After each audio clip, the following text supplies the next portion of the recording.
আসসালামু আলাইকুম বন্ধুরা, আশা করি সকলেই আল্লাহর রহমতে ভালো আছেন। আপনারা সকলেই অবগত আছেন বারডেম জেনারেল হসপিটালে সিনিয়র স্টাফ নার্স পদে একটি নিয়োগ বিজ্ঞপ্তি প্রকাশ করা হয়েছে, যেখানে বেসিক স্যালারি দাঁড়াবে 16,000 থেকে 38,640 টাকা, সরকারি বেতন স্কেলের 10তম গ্রেড। আমি আজকে দেখাবো আপনারা কিভাবে এই নিয়োগ বিজ্ঞপ্তিতে আবেদন করতে পারবেন, কিভাবে আপনারা ফর্ম ফিল আপ করবেন এবং এই ফর্মের সাথে আপনারা কি কি ডকুমেন্টস পাঠাতে হবে। এছাড়াও বিস্তারিত এই ভিডিওতে বলে দেওয়ার চেষ্টা করব। ভিডিও শুরু করার আগে আপনাদের কাছে ছোট্ট একটা রিকোয়েস্ট থাকবে, যারা এই চ্যানেলের নতুন দর্শক এবং যারা চ্যানেলটি এখন পর্যন্ত সাবস্ক্রাইব করেননি তারা চ্যানেলটি সাবস্ক্রাইব করে নেবেন এবং পাশে থাকা বেল আইকনে ক্লিক দিয়ে রাখবেন। এতে করে এই চ্যানেলে যখনই নার্সিং রিলেটেড কোনো ভিডিও আপলোড করা হবে সবার আগে এই নোটিফিকেশন চলে যাবে আপনার কাছে। তো বন্ধুরা, আমরা মূল ভিডিওতে ফিরে যাই। এখানে আমরা সবার প্রথমে দেখব এই নিয়োগ বিজ্ঞপ্তির যে আবেদন ফর্মটি আছে এটি আপনারা কিভাবে ফিল আপ করবেন। আবেদন ফর্মে সবার প্রথমেই আপনাদের ছবি অ্যাটাচ করতে হবে। আপনারা আবেদন ফর্মের উপরে ডান কোনায় অথবা বাম কোনায় আপনারা 3 কপি সত্যায়িত রঙিন ছবি পিন আপ করে দিবেন। এই ছবির কথা এখানে সবার নিচে বলা রয়েছে, সম্প্রতি তোলা 3 কপি সত্যায়িত ছবি। এরপর সবার প্রথমে পূর্ণ নাম স্পষ্ট অক্ষরে বাংলায় আপনার পূর্ণ নামটি লিখে দিবেন বাংলায়। এরপর ইংরেজিতে আপনি চাইলে এটি ব্লক লেটারে লিখতে পারেন, অর্থাৎ সবগুলো বড় হাতের লেটারে আপনি লিখতে পারেন, অথবা আপনি চাইলে ওয়ার্ড কেসেও লিখতে পারেন, অর্থাৎ প্রত্যেকটি ওয়ার্ডের প্রথম অক্ষর বড় হাতের, বাকিগুলো ছোট হাতের থাকবে। এরপরে পদের নাম ছিল সিনিয়র স্টাফ নার্স, এটি আপনারা লিখে দিবেন বাংলায়। এরপর নিজের বাবার নাম প্রথমে বাংলায় লিখবেন, এরপরে ইংরেজিতে লিখতে হবে। এরপর মায়ের নাম প্রথমে বাংলায়, এরপর ইংরেজিতে। আমি পাশেই স্যাম্পল দিয়ে দিয়েছি, আপনারা দেখে দেখে লিখতে পারেন। আপনাদের ইনফরমেশনগুলো আপনারা ঠিক এভাবে ফলো করতে পারেন। সবার প্রথমে নিজের বাবার নাম বাংলায়, এরপরে ইংরেজি, এরপরে মায়ের নাম বাংলায়, মায়ের নাম ইংরেজিতে। আপনারা চাইলে ব্লক লেটার ইউজ করতে পারেন অথবা ওয়ার্ড কেস ইউজ করতে পারেন। এরপরে জন্ম তারিখ, আপনার জন্ম তারিখ আপনি ঠিক এভাবে লিখবেন, ডেট, মান্থ, এরপর ইয়ার আপনি এভাবে লিখবেন। এরপরে স্থায়ী ঠিকানা এবং বর্তমান ঠিকানা বা স্থায়ী ঠিকানা অথবা যোগাযোগের ঠিকানা। স্থায়ী ঠিকানা এবং যোগাযোগের ঠিকানা আপনারা চাইলে সেম দিতে পারেন, অথবা আপনারা চাইলে ডিফারেন্ট অ্যাড্রেস ইউজ করতে পারেন। সবার প্রথমেই রয়েছে বাংলায় গ্রাম অথবা শহর, আপনার নিজের গ্রামের নাম লিখে দিবেন। আপনার ডাকঘর কি সেটি লিখে দিবেন। ডাকঘরের পাশে ব্র্যাকেটে আপনি ডাকঘরের কোড নাম্বারটি লিখে দিবেন। এই পোস্ট কোডটি আপনি আপনার এনআইডি কার্ডের পিছনে পেয়ে যাবেন। থানা আপনার উপজেলা কোনটি সেটি লিখে দিবেন এবং জেলা কোনটি সেটি লিখে দিবেন। এরপরে ইংরেজিতে সেম ইনফরমেশনগুলো আপনি ইংরেজিতে ফিল আপ করবেন। আপনার ভিলেজ অথবা সিটি অথবা ফ্ল্যাট নাম্বার, যারা শহরে থাকেন তাদের সিটি অথবা ফ্ল্যাট নাম্বার। এরপর আপনার পোস্ট অফিস, অবশ্যই পোস্টাল কোড সহ। এরপরে রয়েছে আপনার থানা এবং সবার শেষে ডিস্ট্রিক্ট। এভাবে আপনি চাইলে স্থায়ী ঠিকানা এবং যোগাযোগের ঠিকানা সেম দিতে পারেন, অথবা আপনি চাইলে আপনার ডিফারেন্ট অ্যাড্রেস ইউজ করতে পারেন। যোগাযোগের ঠিকানার ক্ষেত্রে এখানে বাড়তি কিছু ইনফরমেশন রয়েছে, যেমন মোবাইল অথবা টেলিফোন নাম্বারে আপনি নিজের নাম্বারটি দিয়ে দিবেন। এরপর কারো যদি মেল অ্যাড্রেস থেকে থাকে সেক্ষেত্রে মেল অ্যাড্রেস দিয়ে দিবেন, আর না থেকে থাকলে সমস্যা নেই, এটি আপনারা ফাঁকা রাখতে পারবেন। এরপর আসছে বৈবাহিক অবস্থা, বিবাহিত নাকি অবিবাহিত। আপনি যদি বিবাহিত হয়ে থাকেন সেটি বিবাহিতর উপরে টিক চিহ্ন দিবেন, অবিবাহিত হয়ে থাকলে অবিবাহিতর উপরে টিক চিহ্ন দিবেন। ধর্ম, যার যার ধর্ম সেটি আপনারা লিখবেন। নাগরিকত্ব হবে বাংলাদেশি। জাতীয় পরিচয়পত্র নাম্বার, এটি অবশ্যই দেখে দেখে ভালোভাবে ফিল আপ করবে। এরপর আছে টিন, কারো যদি টিন সার্টিফিকেট থেকে থাকে সেক্ষেত্রে টিন সার্টিফিকেটের যে নাম্বারটি আছে সেটি লিখে দিবেন, আর না থাকলে সমস্যা নেই। এরপরে রয়েছে সরকারি, আধা সরকারি, স্বায়ত্তশাসিত, বেসরকারি সংস্থায় নিযুক্ত থাকলে পদের নাম সহ চাকরির সংক্ষিপ্ত বিবরণ উল্লেখ করতে বলেছে। এখানে অনেকে কনফিউশনে পড়ে যান যে 2.0তে একবার চাকরির অভিজ্ঞতার কথা উল্লেখ করতে বলেছে, আবার এখানে 4.0 যেটি অভিজ্ঞতার বিস্তারিত বিবরণ এখানেও চেয়েছে। অনেকে কনফিউশনে পড়ে যান কোথায় কি লিখবেন। আপনারা যারা রানিং চাকরি করছেন বা রানিং যে হসপিটালে কর্মরত রয়েছেন সেই হসপিটালের কথা এখানে উল্লেখ করবেন পদবি সহ। যারা ক্যারিয়ারের শুরু থেকে এখন পর্যন্ত একটি চাকরি করছেন তারা এখানে যে ইনফরমেশনটা দিবেন সেই ইনফরমেশনটা সেম ইনফরমেশন আপনারা এখানেও দিবেন, একটু ফরম্যাটটা আলাদা হবে, এই ফরম্যাটে দিতে হবে। আর যাদের একাধিক চাকরি রয়েছে তারা রানিং যে চাকরিটি রয়েছে সেটি আপনারা এখানে উল্লেখ করবেন সেই ইনফরমেশনটি। এর বাইরে বিগত যত চাকরিগুলো করেছেন সব চাকরির ইনফরমেশনগুলো আপনারা এখানে পুট করবেন। আমরা সিরিয়াল ওয়াইজ আসি, আপনি এখানে এভাবে লিখে দিতে পারেন, সিনিয়র স্টাফ নার্স পদে ইব্রাহিম কার্ডিয়াক হাসপাতালে কর্মরত আছি। চাইলে আপনি জয়েনিং ডেটটা উল্লেখ করে দিতে পারেন যে এত তারিখ থেকে আমি এখন পর্যন্ত এই হসপিটালে সিনিয়র স্টাফ নার্স পদে কর্মরত আছি, অথবা নার্সিং ইনচার্জ পদে অথবা নার্সিং সুপারভাইজার পদে আমি কর্মরত আছি।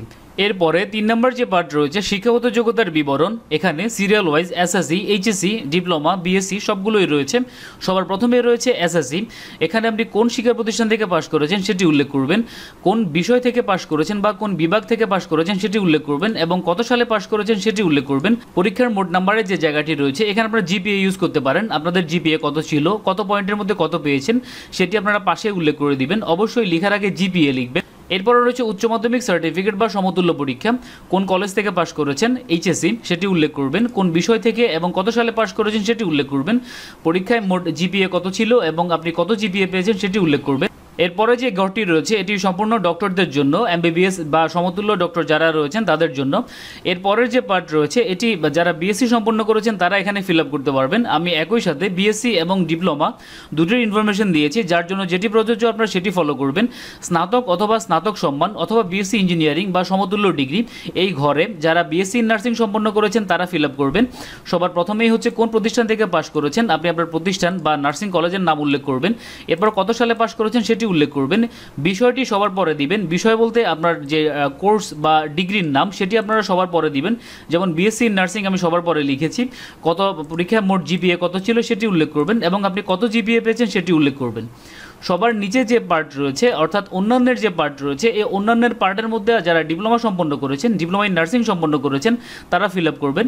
সবার প্রথমে প্রতিষ্ঠানের নাম, এরপর কত সালে পাশ করেছেন, কত জিপিএ ছিল, আপনি কত জিপিএ পেয়েছেন এবং সবার শেষে আপনার কোর্সের নাম ডিপ্লোমা ইন নার্সিং আপনি উল্লেখ করে দিবেন। এরপরের যে পার্ট রয়েছে এখানে হচ্ছে অভিজ্ঞতার পার্ট। অভিজ্ঞতার বিস্তারিত বিবরণ এটি দ্বিতীয় পেজে আপনারা পেয়ে যাবেন। প্রয়োজনে আলাদা কাগজ সংযোজন করার কথা বলেছে। যারা অনেক বেশি অভিজ্ঞ বা অনেক হসপিটালে কাজ করেছেন তারা প্রয়োজনে আলাদা কাগজ সংযুক্ত করবেন। এখানে আপনারা সিরিয়াল ওয়াইজ আপনারা এখানে অভিজ্ঞতাগুলো অ্যাড করবেন। সবার প্রথমে চলমান যে চাকুরি রয়েছে সেই চাকুরির অভিজ্ঞতা অ্যাড করবেন। এরপরে পর্যায়ক্রমে আপনাদের চাকুরিগুলো বা আপনাদের প্রতিষ্ঠানগুলো আপনারা অ্যাড করে নেবেন। আপনারা এই ফরম্যাটটি ফলো করবেন। সবার প্রথমে পদের নাম থাকবে সিনিয়র স্টাফ নার্স, আপনি যে পদে কাজ করে থাকেন, staff nurse, senior staff nurse অথবা নার্সিং সুপারভাইজার বা ইনচার্জ যে পদই হোক না কেন আপনি সেটি লিখবেন। এরপর প্রতিষ্ঠানের নাম, প্রতিষ্ঠানের সম্পূর্ণ নাম এবং ঠিকানা সহ অর্থাৎ অ্যাড্রেস সহ কোন জায়গায় এটি অবস্থিত সেটি সহ বিস্তারিত লিখবেন। এরপর চাকুরির সময়কাল, প্রথমে আপনি কত বছর কাজ করছেন বা করেছেন সেটি উল্লেখ করবেন। এরপর আপনার জয়েনিং ডেট থেকে শুরু করে আপনি এখন পর্যন্ত কর্মরত আছেন কিনা অথবা কত ডেট পর্যন্ত কর্মরত আছেন সেটি উল্লেখ করবেন এবং কোন ডিপার্টমেন্টে কাজ করছেন সেই ডিপার্টমেন্ট এভাবে উল্লেখ করবেন। বিভাগ, CCU, NSU, ICU, cardiac ICU, আপনি যে ডিপার্টমেন্টে কাজ করে থাকেন সেটি উল্লেখ করবেন। এরপর সিরিয়াল ওয়াইজ আপনি আপনার দ্বিতীয় এক্সপিরিয়েন্স, তৃতীয় এক্সপিরিয়েন্স আপনি এভাবে সিরিয়াল ওয়াইজ নিচে যাবেন। মূল যে ফর্মটি আছে মূল ফর্মের মধ্যে খুব বেশি জায়গা দেওয়া নেই, এখানে সর্বোচ্চ একটি এক্সপিরিয়েন্স অ্যাড করা যাবে।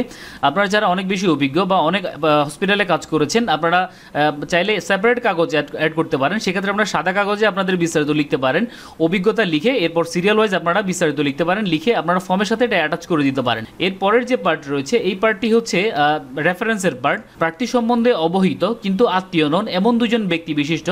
আপনার চাইলে আপনি যে হসপিটালে কর্মরত আছেন সেই হসপিটালের অ্যাডমিন ইনচার্জ অথবা আপনি চাইলে আপনার হসপিটালের সুপারিনটেন্ডেন্ট অথবা কোনো সিনিয়র কনসালটেন্ট বা সিনিয়র মেডিকেল অফিসার আপনারা এদের নাম এখানে অ্যাড করতে পারেন।